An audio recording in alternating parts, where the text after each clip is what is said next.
आज फिर मालेगांव कोर्ट में लोक अदालत का इनेकाद किया गया। लोक अदालत का मकसद होता है कि छोटे और पुराने मुकदमात को सुलह और रजामंदी से हल किए जाए ताकि आवाम को जल्दी और सस्ता इंसाफ मिल सके। इसमें लंबी कोर्ट कार्रवाई नहीं होती और फैसला दोनों तरफ की रजामंदी से होता है।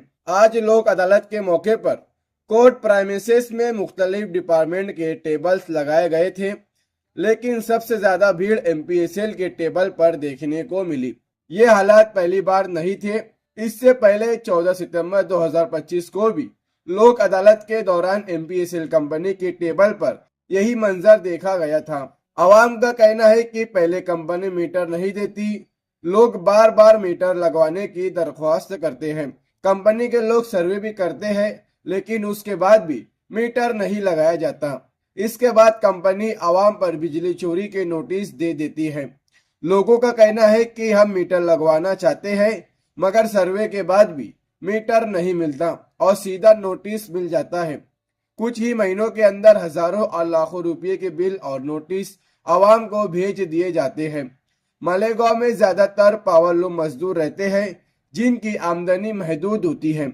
ऐसे में कंपनी की इस तरह की कार्रवाई से आवाम बुरी तरह मुतासिर हो रही है। रिपोर्टिंग के दौरान लोगों ने हमें ये भी बताया कि एमपीएसएल कंपनी के अलावा मोटर एक्सीडेंट के मुकदमात में भी लोगों को कोई खास राहत नहीं मिल रही है।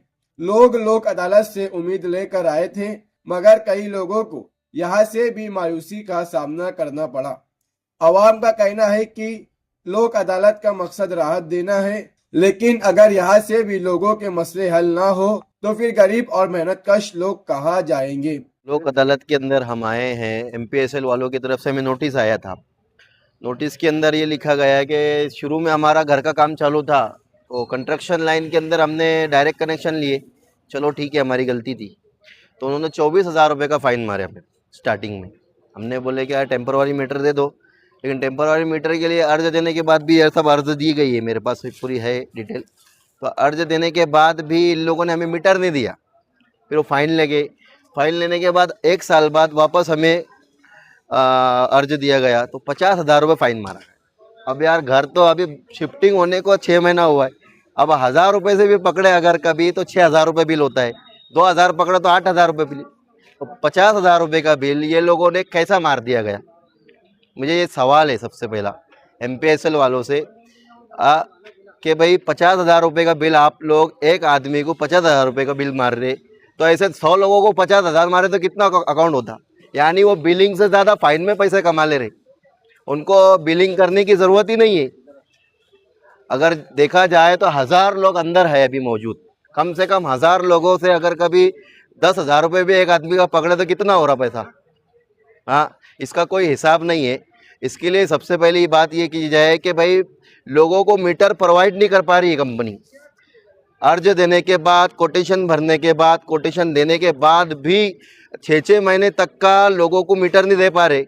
इसका ये सवाल पहला एक ये है। दूसरा सवाल, जब तुम मीटर नहीं दे पा रहे तो कंपनी किस बात की फाइन मांग रही है।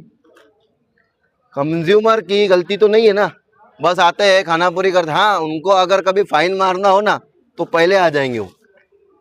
मतलब कंपनी वाले की लापरवाही की वजह से हाँ यहाँ पर आके हम लोग फंसे। और ठीक है, हमने फाइन भर दिया, दोबारा कोटेशन भरेंगे, देखते हैं दोबारा के बाद अगर मीटर देते हैं या नहीं देते। कितनी राहत मिली आपको यहाँ पर? कोई राहत मिलती नहीं। यहाँ पे बुलाते, नोटिस देते, और यहाँ हो तो कोई बात करने तैयार रहता नहीं। और जो बोलते हैं 20% कम कर देंगे, 10% कम कर देंगे, उसके बाद बात करते नहीं। और बोलते ऑफिस पे आओ, कल आओ, परसों आओ। ऑफिस पे जाओ तो वहाँ बात करने तैयार रहता नहीं कोई। कितना बिल आप लोग का पहले से कितने लगा?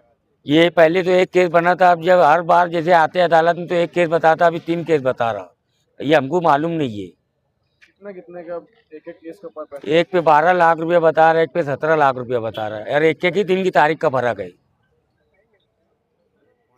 यार एक 5 लाख रुपया बिल बता रहा, जबकि एक ही बार केस बना था, ये 3 केस बता रहा।